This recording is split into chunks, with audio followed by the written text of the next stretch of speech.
السلام علیکم دوستو، ایک بار جبرائیل علیہ السلام نبی کریم صلی اللہ علیہ وآلہ وسلم کے پاس آئے تو آپ صلی اللہ علیہ وآلہ وسلم نے دیکھا کہ جبرائیل علیہ السلام کچھ پریشان ہے۔ آپ صلی اللہ علیہ وآلہ وسلم نے فرمایا جبرائیل کیا معاملہ ہے کہ آج میں آپ کو غمزدہ دیکھ رہا ہوں؟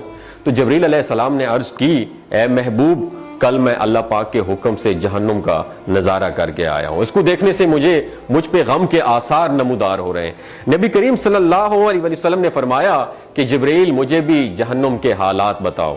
جبرائیل نے عرض کی جہنم کے کل 7 درجے ہیں اور ان میں سے جو سب سے نیچے والا درجہ ہے اللہ ان میں منافقوں کو رکھے گا، اس سے اوپر والے 6 درجے میں اللہ تعالیٰ مشرک لوگوں کو ڈالیں گے، اس سے اوپر 5ویں درجے میں اللہ سورج اور چاند کی پرستش کرنے والوں کو، عبادت کرنے والوں کو ڈالیں گے، 4تھے درجے میں اللہ پاک آتش پرست لوگوں کو ڈالیں گے، اور 3رے درجے میں اللہ پاک یہود کو ڈالیں گے، 2 درجے میں اللہ تعالیٰ عیسائیوں کو ڈالیں گے۔ یہ کہہ کر جبرائیل علیہ السلام خاموش ہو گئے تو نبی کریم صلی اللہ علیہ وآلہ وسلم نے پوچھا جبرائیل آپ خاموش کیوں ہو گئے؟ مجھے بتاؤ کہ پہلے درجے میں کون ہوگا؟ جبرائیل علیہ السلام نے عرض کیا کہ اے اللہ کے رسول، پہلے درجے میں اللہ پاک آپ کی امت کے گناہگاروں کو ڈالیں گے۔ جب نبی کریم صلی اللہ علیہ وآلہ وسلم نے سنا کہ میری امت کو بھی جہنم میں ڈالا جائے گا تو آپ بے حد غمگین ہو گئے اور آپ نے اللہ کے حضور دعائیں کرنا شروع کر دی۔ 3 دن ایسے گزرے کہ اللہ کے محبوب مسجد میں نماز پڑھنے کے لیے تشریف لاتے، نماز پڑھ کر حجرے میں تشریف لے جاتے اور دروازہ بند کر کے اللہ کے حضور رو رو کر دعائیں فرماتے۔ صحابہ حیران تھے کہ نبی کریم صلی اللہ علیہ وآلہ وسلم پر یہ کیفیت کیسے طاری ہوئی ہے، مسجد سے حجرے جاتے ہیں، گھر بھی تشریف لے کر نہیں جا رہے۔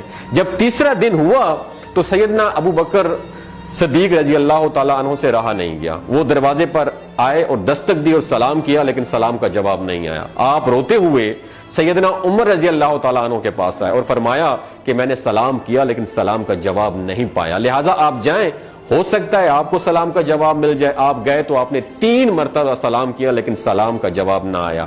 حضرت عمر رضی اللہ تعالیٰ عنہ نے سلمان فارسی کو بھیجا لیکن پھر بھی سلام کا جواب نہیں آیا۔ حضرت سلمان فارسی نے واقعے کا تذکرہ حضرت علی رضی اللہ تعالیٰ عنہ سے فرمایا۔ انہوں نے سوچا کہ جب اتنے عظیم شخصیت کو سلام کا جواب نہیں ملا تو مجھے بھی خود نہیں جانا چاہیے، بلکہ مجھے ان کی نور نظر بیٹی حضرت فاطمہ رضی اللہ تعالیٰ عنہا انہیں اندر بھیجنا چاہیے۔ لہٰذا آپ نے حضرت فاطمہ رضی اللہ تعالیٰ عنہا کو سب احوال بتا دیا۔ آپ حجرے کے دروازے پر آئیں، ابا جان السلام علیکم۔ بیٹی کی آواز سن کر محبوب کائنات اٹھے، دروازہ کھولا اور سلام کا جواب دیا۔ ابا جان یہ آپ پر کیا کیفیت ہے کہ 3 دن سے آپ یہاں پہ تشریف فرما ہے؟ نبی کریم صلی اللہ علیہ وآلہ وسلم نے فرمایا کہ جبرائیل نے مجھے آگاہ کیا ہے کہ میری امت بھی جہنم میں جائے گی۔ فاطمہ بیٹی، مجھے اپنی امت کے گناہگاروں کا غم کھائے جا رہا ہے اور میں اپنے مالک سے دعائیں کر رہا ہوں کہ اللہ ان کو معاف کر دے اور جہنم سے بری کر دے۔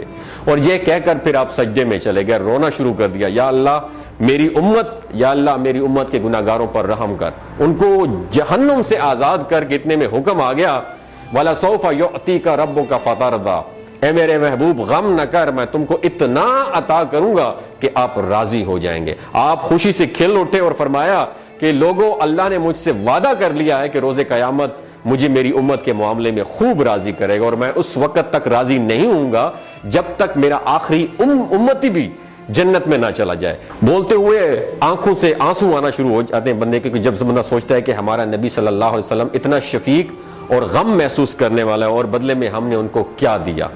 آپ کا 1 سیکنڈ اس ویڈیو کو دوسرے لوگوں تک پہنچانے کا سورس ہے۔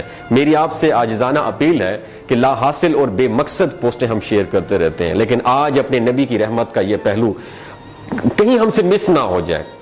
ایک شیئر کر کے اپنا حصہ ضرور ڈالیے گا، کیا پتہ کون گناہگار پڑھ کر راہ راست پہ آ جائے اور دوسروں کو تھوڑی سی ہدایت مل جائے۔ کہنے کا مقصد یہ ہے کہ ایک نبی ہمارے لیے اتنا غم خوار ہے اور ہم یہاں بیٹھ کے اس کی امت کے اوپر اتنے مظالم ڈھائے جا رہے ہیں، ہمارے فلسطینی بھائیوں پہ اتنا ظلم کیا جا رہا ہے، لیکن ہم ٹس سے مس نہیں ہو جا رہے۔ آج ہمارے پاس اگر تلواریں ہوتی تو ہم تو بالکل سوچنا ہی ختم کر دیتے، لیکن آج ہمارے پاس میزائل ہیں، آج ہمارے پاس ایٹم بم ہے، لیکن پھر بھی ہم بے حس بنے ہوئے ہیں۔